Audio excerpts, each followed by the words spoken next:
اپنی پارٹی کے ساتھ جو لائلٹی ہے اس کا اظہار بھی کرتے ہیں. ہاں لیکن یہ بات بالکل درست ہے, شام قریشی صاحب باہر جب آ جائیں گے تو ایک یونٹی آف کمانڈ ہے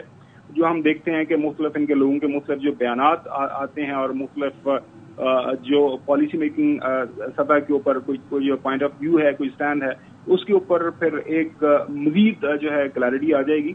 اور پارٹی کو یقینی طور پر اس سے بڑا فائدہ ہوگا. اور باقی جو ہے سیاست کے اندر ظاہر ہے اس وقت جو بات ہو رہی ہے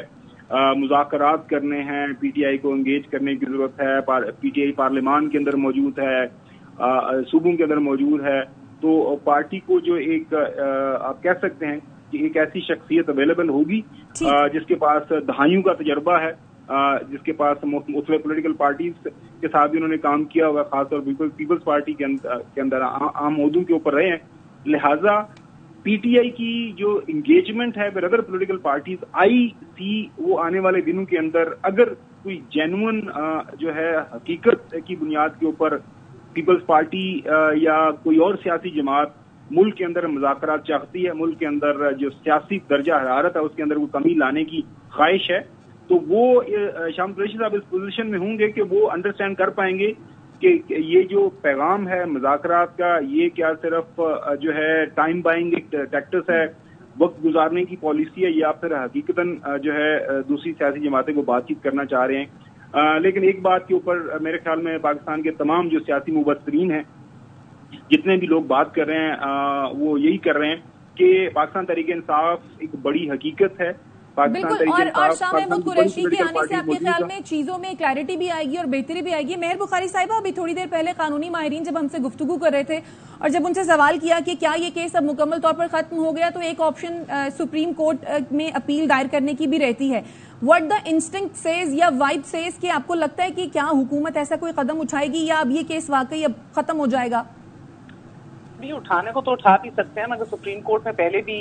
کیس کی آپ نے سماعت دیکھی, جسٹس اطہر من اللہ کے ریمارکس بھی دیکھے اور اب بھی دیکھا. ادھر بھی کیا ہوا, گزشتہ سماعت میں بھی عدالت جو ہے وہ پروسیکیوٹر کا ویٹ کرتی رہی, بار بار برہمی کا اظہار بھی کیا. وہ پہنچے بھی تھے عدالت میں, مگر اپنی آرگیومنٹس و دلائل دینے سے وہ معذرت انہوں نے کی اور مزید مہلت مانگی, اور مہلت میں مہلت مانگ رہے تھے. جسٹس عامر فاروق نے پھر مزید یہ پوچھا کہ پروسیکیوشن کے پاس اعظم خان کے بیان کے علاوہ اور کچھ ہے بھی یا نہیں. اعظم خان کے بیان کے اوپر تو پورا ایڈیفس نہیں کھڑا کیا جا سکتا نا. پروسیکیوشن کا کیس جو ہے وہ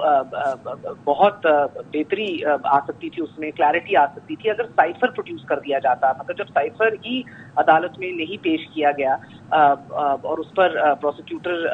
مزید یہ کہتے رہے بار بار ہر مرحلے پہ کہ یہ کلاسیفائڈ ڈاکیومنٹ ہے, یہ نہیں ہم دے سکتے, ججز پوچھتے رہے, مانگتے رہے, بلکہ یہ بھی کہا کہ ثبوت بتائیے کہ تعلقات ہمارے کس طرح خراب ہوئے امریکہ سے, کدھر تعلقات منقطع ہوئے, کوئی ثبوت اور مزید لا کے دیں. ہی سے تو نہیں ہو سکتا, بلکہ پروسیکیوٹر نے ایک ٹائم پہ یہ بھی کہا کہ آپ کی حکومت کے بھی بہت سے بیانات جو ہیں وہ انٹرویوز بھی آن ریکارڈ ہیں, جو درانا ثناء اللہ صاحب یہ کہہ رہے ہیں اور فلاں بندہ یہ کہہ رہا ہے, اور انٹرنیشنلی بھی فلاں چیز چھپی ہے. تو انہوں نے یہ اس بات پہ بھی برہمی کا اظہار کیا کہ یہ حکومت کے انٹرویوز چھپنے اور ان چیزوں کے اوپر تو آپ اپنا پورا ایڈیفس نہیں کھڑا کر سکتے. اچھا, قطع کلامی کی معافی چاہوں گی مہر صاحبہ, وہ کون سے پروسیکیوٹر تھے جن کے بارے میں آپ نے کہا کہ وہ نہیں آ رہے تھے؟ پروسیکیوٹر عدالت میں جب لاسٹ سماعت کے اندر بھی جب پہنچے, مجھے ان کا نام نہیں غالباً یاد آ رہا, مگر آپ کے عباسی صاحب جو ہیں, جی